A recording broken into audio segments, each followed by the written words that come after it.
G'day golfers. Well, how important is the takeaway?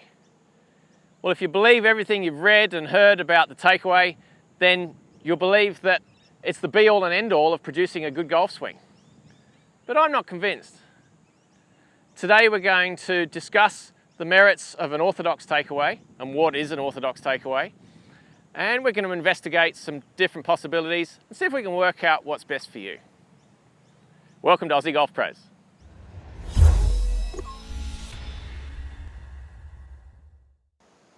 Okay, let's talk about the modern takeaway.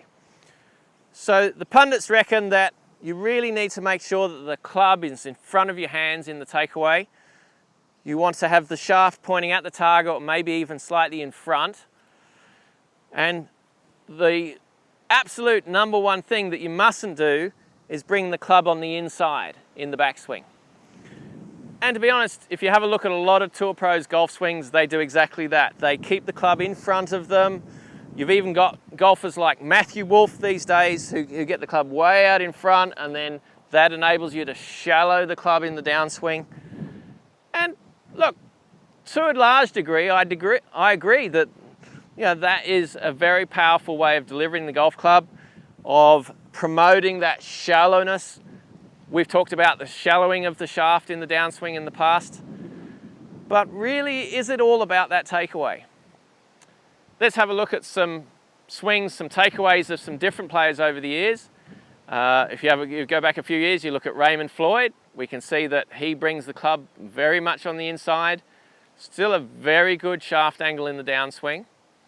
But then you've got someone like Craig Parry who takes the club, again, very much on the inside. I think gets a little steep in the downswing. So you could argue, well, Craig Parry wasn't the longest hitter around. Great golfer, won plenty of tournaments, fantastic short game, and take nothing away from Craig Parry, very consistent ball striker and a great golfer. But just not orthodox. But does that matter? So you might argue, well, that's olden days. People don't swing like that anymore. And that's a power loss. And if you take the club on the inside, that's going to create inconsistency and a power loss because you're coming over the top. What about John Daly? Have a look at John Daly's swing. He brings it on the inside. Massive power there delivered. Not from what his club and arms are doing in the backswing, but loads of rotation, lots of turn from the ground up there. But you couldn't really accuse John Daly of losing power because he takes the club on the inside. So good on JD. All right, you might still argue, well, JD's a senior now, let's look at the modern golf swing. Well, what about Sergio Garcia? What about Shane Lowry? Both of these players swing the club on the inside.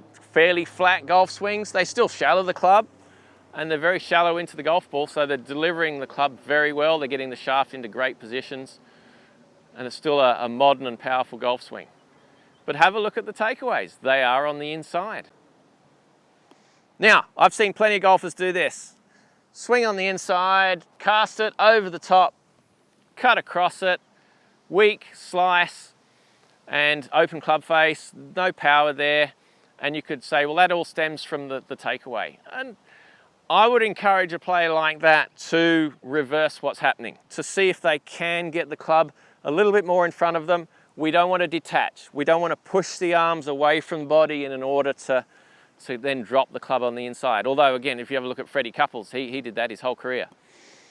But what we're really looking for that player that goes in and then over the top, then I would encourage that player to get the club in front of them and then see if we can reverse loop, get the club coming on the inside in the downswing as a feeling. It's not necessarily what's going to happen. In fact, that player would find it almost impossible to achieve a Matthew Wolff type golf swing. It would be impossible for them because they're so used to the movement of in and then over the top. All right, I'm going to hit a couple of golf shots here with some different takeaways. So let's start with the orthodox, in front, picking the club up, shallow it out. Let's see what we can achieve here. Got a 7-iron.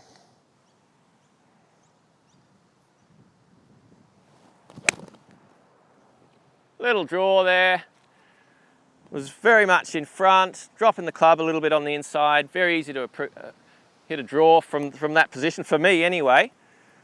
But I know plenty of golfers that would take the club out there and come straight back over the top again, because that's the movement that they're used to. So what's really important? Is it the takeaway or what's happening through impact? Well, clearly it's what's happening through impact. If we can generate some ground force energy and have a little bit of lag here and approach the ball from the inside, we can generate power. We can deliver the club squarely, we can deliver the club consistently, regardless of what the takeaway looks like. Let's prove it.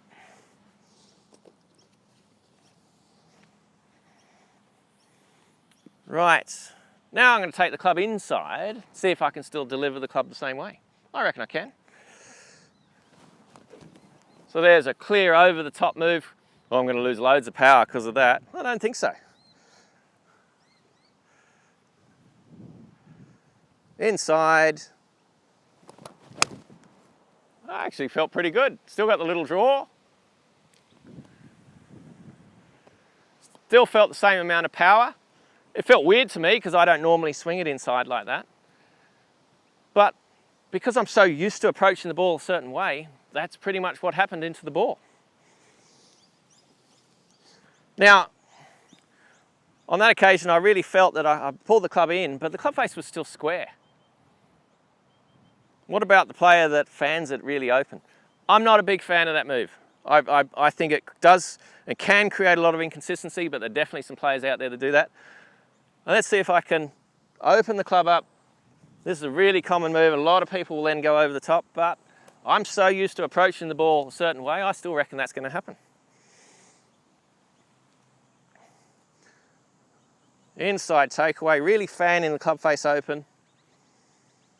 Still hit my little draw here, that's the target. Well, that felt weird and maybe I didn't hit out the middle.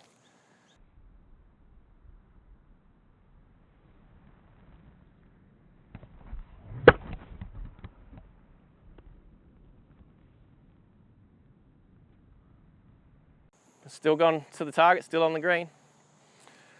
So really think twice about making big changes in your golf swing. It should always have an end goal in mind. So your goal is to improve impact, to improve what's happening. You either want to deliver more power, you want to be able to deliver the club more consistently or more squarely. And you may well, if you've got this big opening up and inside takeaway and then you're coming over the top, you may well decide to work on your takeaway to be more orthodox so that you can shallow the club and deliver the club in a different manner. But if that's not the case, let's say you've got a little bit of an inside takeaway and you're still delivering the club pretty well and you can shape it either way, you can hit a little fade, you can hit a little draw, you're still generating power, I wouldn't touch your takeaway. I'd leave it as is, because the fact is you can still hit great golf shots even though your takeaway isn't orthodox. So I get it, you might not agree with what I'm saying here, but you can't disagree with the fact that there are so many different ways to swing a cat, to swing a golf club. From Bubba Watson and Jim Furyk to Matthew Wolff, Sergio Garcia, Henrik Stenson, they're doing something differently. Phil Mickelson, these guys find ways of delivering the club squarely and consistently and with power. And it's not always the same way. Don't get sucked into the aesthetics of a golf swing. You've got to find out what's best for you to help you to achieve the goals that you're looking for, to try to improve impact, looking for those things: consistency, power, squaring up that club face. And that might not necessarily mean changing your takeaway. It might, but it doesn't have to be. Thanks for watching. We look forward to seeing you again next week. Are you the best golfer you can be?